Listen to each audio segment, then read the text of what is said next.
네, 오늘 우리 주신 말씀 창세기 15장 7절에서 21절까지 말씀입니다.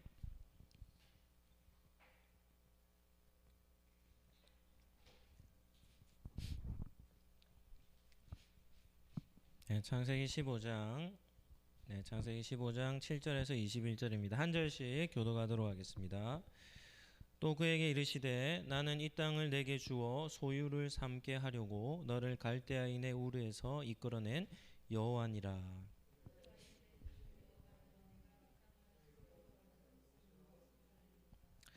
여호와께서 그에게 이르시되 나를 위하여 3년 된 암염소와 3년 된 암소와 3년 된 암염소와 3년 된 순양과 산비둘기와 집비둘기 새끼를 가져올지니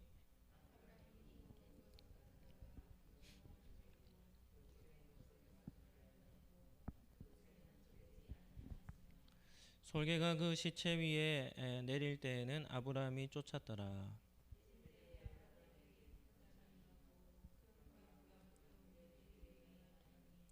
여호와께서 아브라함에게 이르시되 너는 반드시 알라. 내 자손이 이방에서 객이 되어 그들을 섬기겠고 그들은 400년 동안 내 자손을 괴롭히리니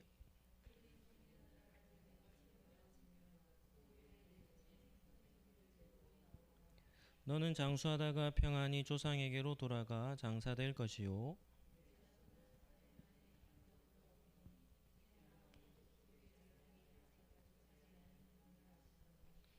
해가 져서 어두울 때에 연기나는 화로가 보이며 타는 횃불이 쪼갠 고기 사이로 지나가더라.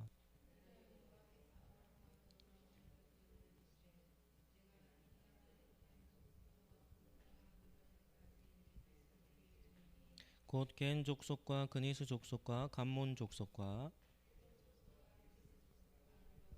같이 읽겠습니다. 아모리 족속과 가나안 족속과 기르가스 족속과 여부스 족속의 땅이니라 하셨더라. 아멘. 오늘은 창세기 15장 말씀을 가지고 언약의 증거물이라는 제목으로 말씀을 잠시 나누도록 하겠습니다. 한번 따라하겠습니다. 푸르름을 간직한 성도는 언약의 증거를 붙듭니다. 오늘도 우리 에버그린 오늘은 에버그린 찬양팀이 아닙니까? 우리 수요 찬양팀 또 은혜로운 찬양 또 인도해 주셔서 감사합니다.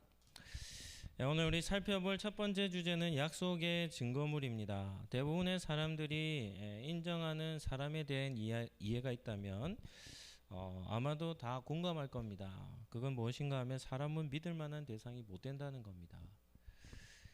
특히나 사람의 말은 결코 믿을 만한 것이 믿을 만한 대상이 아니죠. 왜냐하면 말처럼 그렇게 쉽게 바꾸기가 쉬운 것도 없습니다.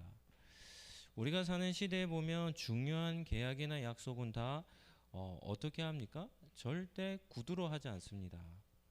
어떻게 하는가 하면 구두가 아니라 글이나 문서로 계약을 합니다. 이유는 간단하죠. 사람은 말을 바꾸는 존재이기 때문입니다.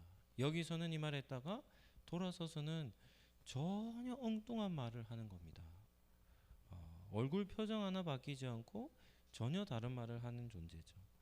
그래서 약속을 깨뜨릴 때가 말만큼 쉬운 방법이 없기 때문이죠. 따라서 중요한 계약은 반드시 문서로 합니다. 글로 작성해 두면 쉽게 바꾸지 못하기 때문이죠. 고대에는 우리가 사는 이런 시대에 문서와 같은 개념으로 사용된 것이 약속의 증거물이었습니다. 그것들은 이 약속을 반드시 지키겠다라는 그런 확실한 의지와 결단의 증거가 되었죠. 영화나 드라마 이런 거 보면 피난길에 오른 이제 아버지와 아들이 있다면 피치 못할 사정으로 아버지와 아들이 헤어지는 장면 속에 아버지가 가지고 있었던 작은 물건 하나를 아들에게 줍니다. 그러면서 뭐라고 줄까요? 이것을 가지고 너는 고향에 돌아가 있어라. 내가 반드시 어떻게 해요? 너를 찾아갈 거다. 그렇게 하면 약속의 증거물을 하나 딱 주고 아버지와 아들이 헤어지죠. 그러면 아들의 경우는 어떻습니까? 고향으로 돌아가서 아버지가 오기만을 기다리는데 오랜 시간 오지 않아도 아버지가 준 그 약속의 증거물을 붙들고 그것을 볼 때마다 무엇을 기억하는 겁니까? 아버지가 자기에게 했던 약속을 기억하는 것이죠. 그래서 마음이 흔들릴 때마다 그 물건을 보면서 다시금 흔들리는 마음을 다시 붙잡는 모습을 볼 수 있습니다.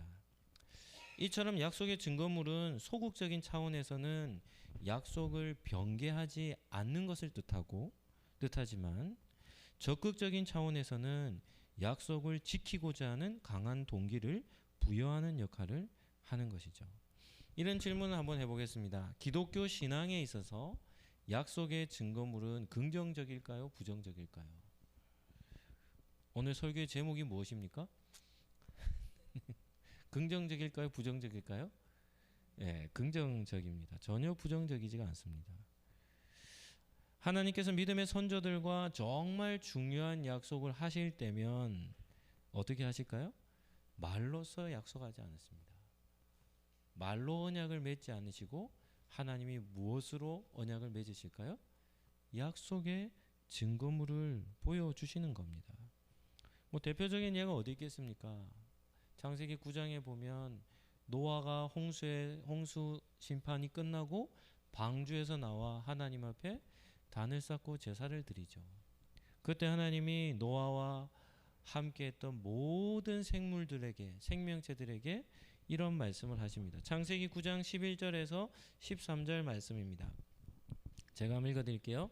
내가 너와 언약을 세우리니 다시는 모든 생물을 홍수로 멸하지 아니할 것이라. 땅을 멸할 홍수가 다시 있지 아니하리라. 하나님이 이르시되 내가 나와 너희와 및 너희와 함께하는 모든 생물 사이에 대대로 영원히 세우는 언약의 증거는 이것이니라. 내가 내 무지개를 구름 속에 두었나니 이것이 나와 세상 사이에 언약의 뭐라는 겁니까? 증거라는 겁니다. 언약의 증거물이라는 것이죠. 하나님은 비가 내린 뒤에 구름 사이에 무지개를 띄우십니다. 그 무지개는 무엇의 증거입니까? 다시는 모든 생명체들을 홍수로 멸하지 않겠다라는 그런 약속의 증거물이죠. 대홍수를 경험했던 노아와 가족들의 입장이라면 하늘에서 비가 오면 어떻게 할까요? 엄청난 트라우마죠. 모든 인류가 자기들 눈앞에서 다 죽지 않았습니까? 그러니까 하늘이 어두워지고 비가 내리면 어떻게 될까요? 두려움에 떨지 않았겠습니까? 그런 노아와 가족들을 향하여 하나님은 무엇을 보여주십니까? 무지개를 보여주시며, 그러니까 노아와 가족들은 한 가지만, 비가 온다 하더라도 한 가지만 찾으면 됩니다. 뭘 찾으면 됩니까? 구름 사이에 떠있는 무지개만 보면 하나님이 이 땅을 보호해 주시겠다라는 약속이 거기 있기 때문에 그것을 찾으면 다시금 안정감을 누리지 않았겠습니까? 무지개라는 약속의 증거는 노아가 요구한 겁니까? 하나님이 주신 겁니까? 네, 하나님이 주신 거죠. 네, 하나님께서 그냥 허락해 주신 겁니다. 약속을 할 때 그 약속을 기억하고자 하는 증거물을 만드는 것은 지극히 성경적입니다. 이 성경적이라는 말은 무언가 하면 하나님의 방법이라는 것이죠. 하나님께서 믿음의 선조들과 정말 중요한 약속을 하실 때면 누가요? 하나님께서 약속의 증거물을 우리에게 주신다는 것이죠. 언약의 증거물을 주신 하나님의 모습에서 우리는 무엇을 발견할 수 있습니까? 한 두 가지를 생각한다면, 첫 번째는 우리의 연약함을 하나님이 잘 아신다는 것이고, 두 번째는 흔들리는 믿음을 붙들어 주시고자 하시는 하나님의 배려를 우리는 발견할 수 있는 것이죠. 우리를 잘 아시는 겁니다. 사람은 조그마한 문제만 만나도 흔들려요. 믿음이 흔들려요. 우리의 연약함을 아시고, 그리고 그런 연약한 믿음을 흔들리지 않도록 하나님이 뭐 하시냐면 배려해 주시는 것이 이런 언약의 증거물이죠. 그래서 우리가 사는 세상에는 하나님 같은 분은 없습니다. 하나님은 창조주시고 온 만물을 다스리시는 그런 주권자이신데, 그런 높고 크신 하나님께서 정말 연약하기 짝이 없는 우리 사람, 피조물의 하나밖에 되지 않는 사람들을 위해 이처럼 큰 배려를 해 주시는 것입니다. 따라서 신앙생활을 하면서 우리가 한 가지 팁을 드린다면, 신앙생활을 하면서 우리가 믿음이 연약해질 때마다 조금 더 염려하지 마시고 무엇을 구하면 됩니까? 약속의 증거를 달라고. 하나님 말씀을 따라 순종하는 데 있어서 약속의 증거물을 달라고 우리는 하나님께 구할 수 있어야 합니다. 그러면 그런 요구를 들으시는 하나님께서 뭐라고 말씀하시겠습니까? 너는 이렇게도 믿음이 없냐? 나를 그렇게도 못 믿느냐? 이렇게 책망하시는 것이 아니라 내가 너의 믿음을 붙들어 줄게 라고 하며 약속의 증거물을 우리에게 보여주시는 겁니다. 한번 따라 하시죠. 약속의 증거물을 적극적으로 구합시다. 아멘입니까? 하나님은 각 사람에게 적합한 증거물들을 허락해 주시는 분이십니다. 두 번째는 창세기 15장에 나오는 세 가지 언약입니다. 우리가 지금 살펴보고 있는 창세기 15장은 크게 세 가지 언약이 나옵니다. 첫 번째는 무엇인가 하면 하나님께서 아브라함을 보호해 주시겠다라고 하시는 언약이죠. 큰 두려움 가운데 있을 때에 하나님께서 아브라함을 찾아가셔서 내가 너의 방패가 되어 줄게 라고 하며 약속해 주신 겁니다. 두 번째는 하나님이 아브라함에게 내 몸에서 상속자가 태어나게 해줄 것이다. 너의 몸에서 상속자를 줄 것이고 또한 너의 후손이 하늘의 별과 같이 많을 것이다 라고 약속을 하시죠. 상속자의 언약에서도 하나님은 약속의 증거물을 주십니다. 어디에 주십니까? 밤하늘에 주신다 했죠. 밤하늘에 셀 수 없는 별들. 이것도 마찬가지입니다. 노아에게 무지개를 주시고 아브라함에게 밤하늘에 셀 수 없는 별들을 주신 이 약속의 증거물은 아브라함과 노아가 구해서 준 것입니까? 하나님께서 먼저 주신 것입니까? 하나님께서 먼저 제공해 주신 것이죠. 아브라함은 그냥 천막 안에서 그냥 두려움 속에 그냥 번민하며 있었습니다. 그런 아브라함을 하나님이 불러내시고는 밤하늘의 별들 가운데 하나님의 약속을 새겨 놓으신 것이죠. 그러니까 이제 아브라함에게 밤하늘의 별들은 그냥 별들이 아닙니다. 무슨 별들입니까? 하나님의 약속이 담겨 있는 별들이 되는 것이죠. 제가 하나님에 대해서 소개할 때 이렇게 소개합니다. 우리 하나님은 친절하신 하나님입니다. 친절하신 하나님. 하나님께서 친절하시다는 말은 무슨 뜻인가 하면 우리를 너무나도 사랑하신다는 뜻입니다. 우리 한 사람 한 사람의 필요와 우리 한 사람의 상태와 이런 것을 다 아시고 정말 우리를 사랑하는 마음으로 하나님이 우리에게 아주 친절하게 대해주시는 것이죠. 고린도전서 13장에도 사랑은 무례히 행하지 않는다. 무례히 행하는 것은 사랑 아닙니다. 그건 상대방을 무시하는 행동이죠. 그런데 우리 하나님은 우리 한 사람 한 사람에게도 아주 친절하게 대해주시는 그런 하나님이시라는 사실을 볼 수 있습니다. 그렇다면 창세기 15장에 나오는 마지막 세 번째 약속은 무엇이겠습니까? 그것은 땅의 약속입니다. 땅의 약속. 오늘 읽은 7절을 한번 보실까요?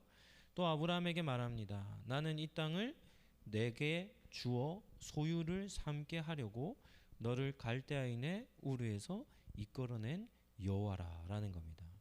하나님은 아브라함에게 갈대아 우르에서 떠나라고 하시며 그 땅에서 이끌어내시죠. 그런데 고향을 떠나서 그냥 계속 떠돌이 생활, 나그네 생활을 하도록 그를 이끌어내신 것이 아니라는 겁니다. 뭐 하시기 위해서 이끌어내셨습니까? 가나안 땅을 그에게 주시기 위해 불러내셨다는 겁니다. 오늘 본문에서 중요한 대목이 8절입니다. 하나님이 아브라함에게 내가 이 땅을 너에게 줄 것이다 라고 말씀하시자 아브라함이 그 말씀을 듣자마자 8절에 이렇게 반응합니다. 아브라함이 말합니다. 주 여호와여, 내가 이 땅을 소유로 받을 것을 무엇으로 알 수 있습니까? 이렇게 하나님께 묻는 것이죠. 하나님께서 이 땅을 내게 줄 것이다 라고 말씀하자 아브라함이 어떻게 반응합니까?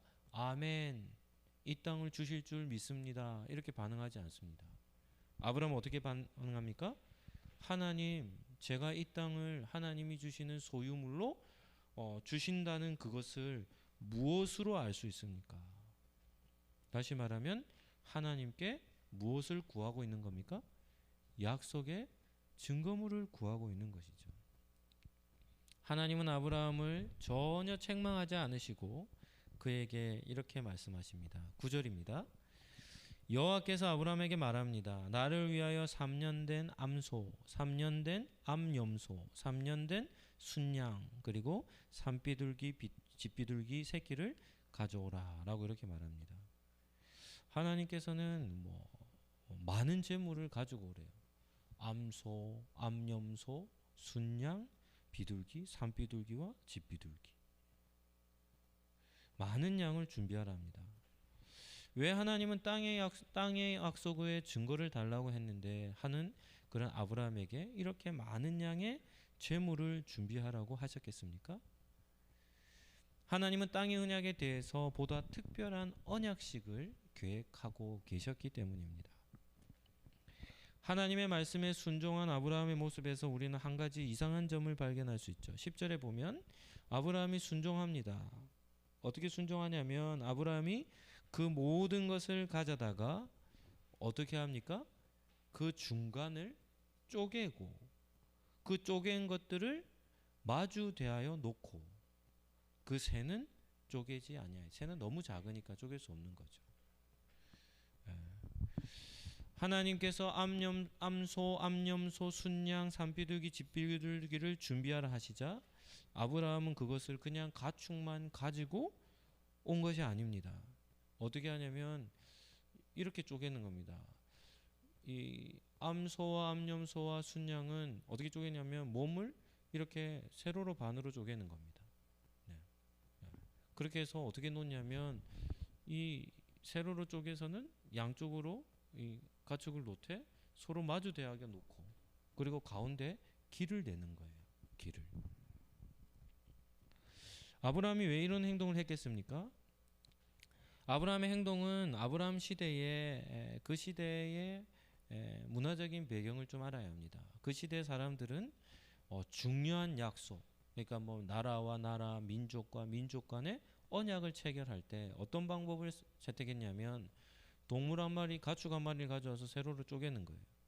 그리고는 양쪽으로 마주대하게 놓습니다. 가운데 길을 내놓고 어떻게 하냐면 약속을 하는 그 대상자들이 그 쪼개놓은 가운데 길을 어떻게 하냐면 지나가는 겁니다. 이렇게 지나가는 거예요. 이것을 지나가는 의미가 어떤 의미가 있겠습니까? 어느 대상이든지 이 약속을 깨뜨리면 무엇과 같이요? 이 가축과 같이 어떻게 될 거라는 겁니까? 쪼개어질 거다라는, 죽임을 당할 거다라는 언약입니다. 그러니까 이 가축을 쪼개서 맺는 언약은 어떤 언약인가 하면 목숨을 건 언약이죠. 목숨을 건 언약. 그런데 하나님께서 지금 아브라함에게 명령하신 것이 무엇입니까? 하나님, 땅을 저에게 주시겠다 하시는 약속의 증거물이 뭡니까? 라고 물을 때 하나님이 세 종류의 큰 가축과 집비둘기, 산비둘기 새끼를 가져와서 어떻게 하냐면 그것을 쪼개어 그 가축들을 시체를 놓고 가운데 길을 내서 아브라함과 특별한 언약식을 하나님이 준비하셨던 것이죠. 이유는 무엇인가 하면 내가 지금 너와 맺는 이 언약, 이 땅을 너에게 줄 것이라는 이 언약은 하나님께서 어떻게 하시겠다는 겁니까? 반드시 뭐 하시겠다는 겁니까? 지키시겠다는 것입니다. 오늘 본문에서 우리는 하나님의 굳은 의지죠. 굳은 의지. 세 단계로 표현합니다. 하나님이 아브라함과 맺은 이 땅을 주시겠다라는 이 약속을 얼마나 어떻게 하냐면 굳은 의지로 약속을 체결하는지를 볼 수 있는데요. 첫 번째가 뭔가 하면 여러 마리 가축을 준비하라 하신 겁니다. 방금까지 살펴본 내용이죠. 한 마리가 아니라 여러 마리 가축을 준비시키신 이유는 하나님께서 가나안 땅을 아브라함에게 반드시 주실 것이라는 굳은 의지를 보여주는 대목입니다. 두 번째는 장차 일어날 일을 알려주십니다. 13절에서 16절에 보면 여호와께서 아브라함에게 말합니다. 너는 반드시 알라. 무슨 말입니까? 절대 잊어버리지 말라는 겁니다. 절대 잃어버리지 말라. 잊어버리지 말라. 뭘 잊어버리면 안 되냐면 내 자손이 이방에서 객이되어 그들을 섬기겠고 그들은 400년 동안 내 자손을 괴롭히리니 그들이 섬기는 나라를 내가 징벌할지며 그 후에 내 자손이 큰 재물을 이끌고 나오리라. 너는 장수하다가 평안히 조상에게로 돌아가 장사될 것이요 내 자손은 4대 만에 이 땅으로 돌아오리니 이는 아모리 족속의 제약이 아직 가득 차지 아니함이니라 하시더라. 이렇게 나오죠. 하나님께서 아브라함과 맺은 땅의 언약 무엇을 말씀하시는 거냐면 성취될 때가 언제인지를 알려주는 겁니다. 성취될 때가 언제인지. 아브라함의 자손이 400년 동안 이방 나라의 종이 되어 그 나라를 섬길 것이고 하나님께서 괴롭게 만든 그 나라를 심판하신 이후에 아브라함의 자손이 어떻게 합니까? 큰 재물을 이끌고 나와 가나안 땅을 차지할 것이다 라고 약속을 하시죠. 말씀하시죠. 이 땅의 약속이 성취되는 때는 아브라함으로부터 시작한다면 최소 600년 이후에 일어날 일입니다. 그때에 이 언약이 성취가 된다는 것이죠. 문제는 아브라함 때에 성취가 되는 것이 아니라는 겁니다. 땅의 약속은 먼 미래 아브라함의 자손에 의해서 성취될 것이죠. 따라서 먼 미래에 일어날 일이라고 해서 아브라함이 이 약속에 흔들리면 됩니까? 안 됩니까? 흔들려서는 안 되는 겁니다. 하나님은 아브라함이 왜 저의 생애에 하나님은 이 땅을 저에게 주시지 않으십니까? 하나님은 약속을 지키시지 않으신 분입니다. 라는 이런 말을 하지 못하도록 아주 구체적으로 땅의 약속이 성취될 때를 하나님이 그에게 말씀해 주신 것입니다. 세 번째도 참 감동적인데요. 하나님의 의지를 보여주시는 것이 뭔가 하면 세 번째는 일방적으로 언약식을 체결합니다. 오늘 본문에서 가장 감동적인 내용이 17절입니다. 17절 우리 같이 한번 천천히 한번 읽어볼까요? 네, 같이 한번 읽어보겠습니다. 시작. 해가 져서 어두울 때에 연기 나는 화로가 보이며 타는 횃불이 쪼갠 고기 사이로 지나더라. 아멘.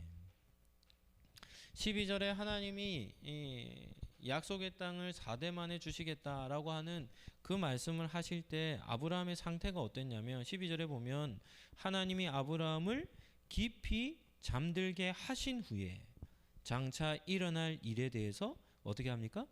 말씀하는 겁니다. 그러니까 4대 만에 400년 동안 종살이 하다가 4대 만에 돌아올 것이라는 이 말씀은 아브라함이 어떤 상태에서 받은 겁니까?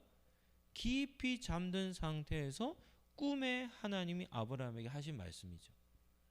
그런데 17절은 어떤 상태입니까? 그 깊은 잠에서 깨어난 상태를 말합니다. 그러니까 밤이 깊어요. 그러니까 깜깜한 밤이겠죠. 주위에 아무것도 보이지 않았을 거 아닙니까? 그런데 바로 그때에 아브라함의 눈에 두 가지가 딱 들어오는 겁니다. 두 가지가. 첫 번째는 뭔가 하면 연기 나는 화로. 그리고 두 번째는 뭔가 하면 불이 붙어있는 횃불입니다.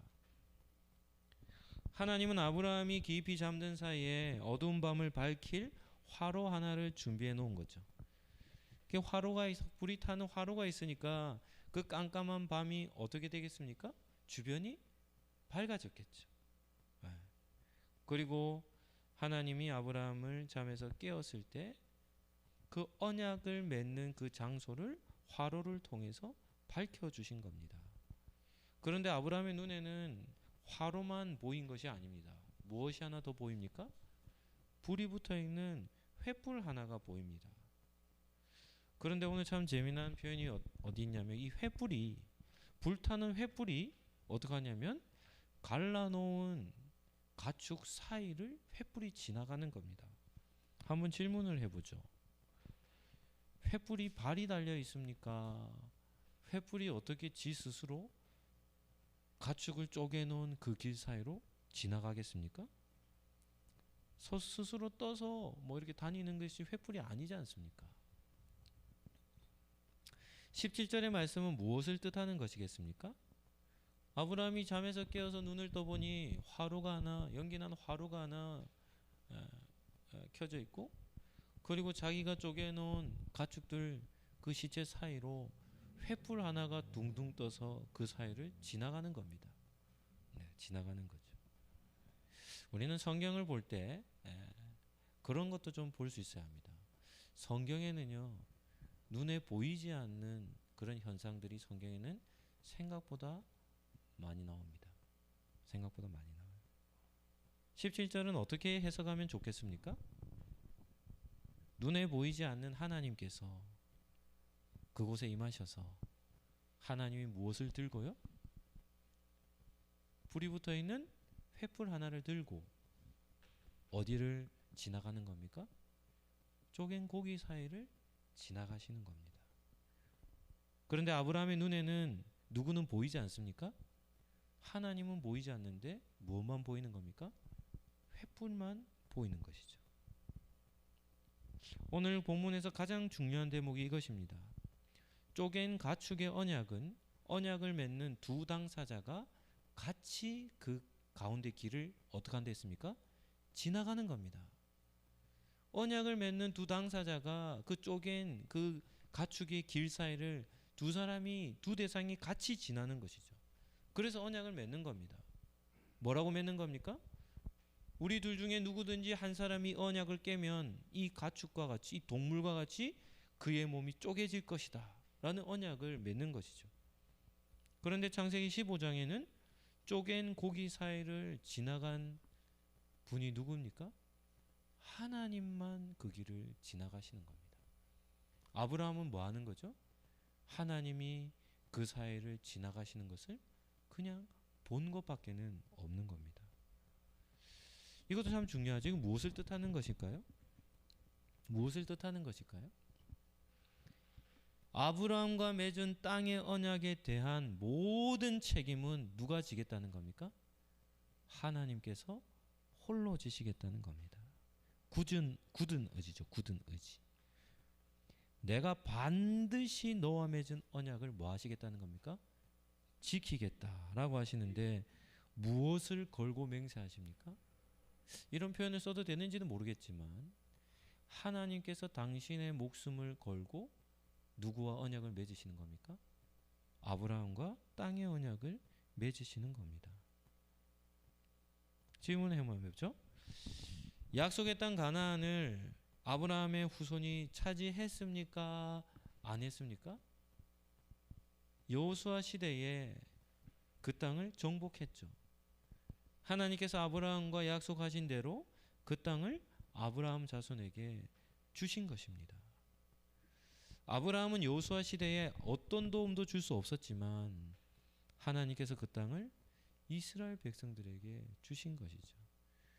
하나님께서 모든 것을 책임지시고 그 약속을 성취해 주신 것입니다. 한번 따라하겠습니다. 하나님께서 주시겠다 하시면 반드시 주십니다. 아멘입니까?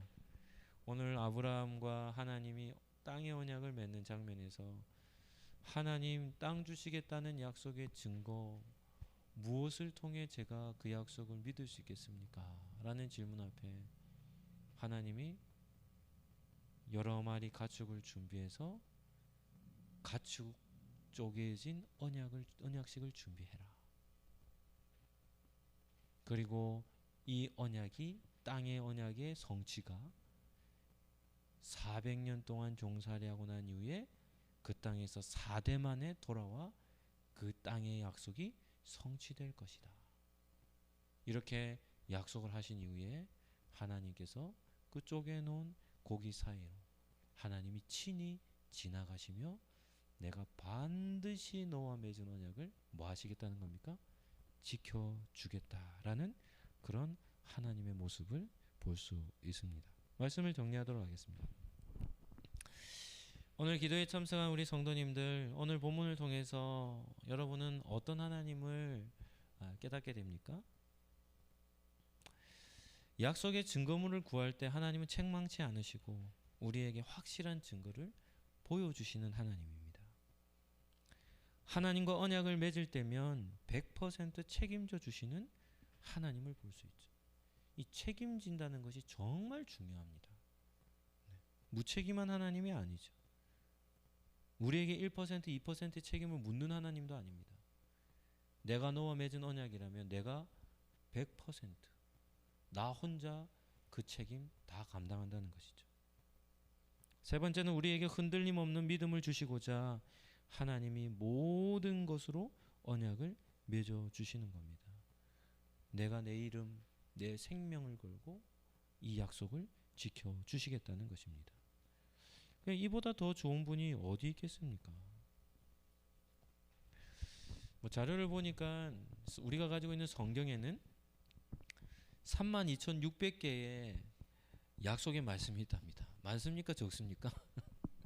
엄청 많죠. 32,600개의 약속의 말씀이 있대요. 성경 안에는. 그런데 그 모든 말씀을, 약속의 말씀을 누가 하셨습니까? 하나님께서 하셨죠. 그리고 하나님은 약속하신 바를 반드시 이루시기 때문에 32,600개의 약속의 말씀을 하나님은 100% 다 뭐 하십니까? 성취하시는 겁니다. 하나님은 하신 말씀은 반드시 지켜야 하시는 분이시라는 것이죠. 오늘 예배에 참석한 우리 성도님들, 아브라함을 굳게 붙들어 주시는 하나님의 손길을 바라보시기를 예수님 이름으로 축복합니다. 분명한 약속의 증거물을 보여주시며 우리의 인생길을 이끌어 가시는 하나님의 은혜를 기억하시기를 축복합니다. 하나님의 약속의 말씀을 들을 때마다 그 약속의 말씀을 나의 말씀으로 받아들여서 그 말씀들이 나의 삶 속에서 성취되기를 우리는 믿음으로 붙들어야 하는 것이죠. 그러할 때마다 우리의 삶 속에서도 아브라함과 노아와 수많은 믿음의 선조들의 삶을 통해 약속을 성취하신 그 하나님의 성취가 저와 여러분의 삶을 통해서도 우리에게도 이루어질 줄로 믿습니다. 한번 따라하도록 하겠습니다. 푸르름을 간직한 성도는 언약의 증거를 붙듭니다. 오늘 말씀을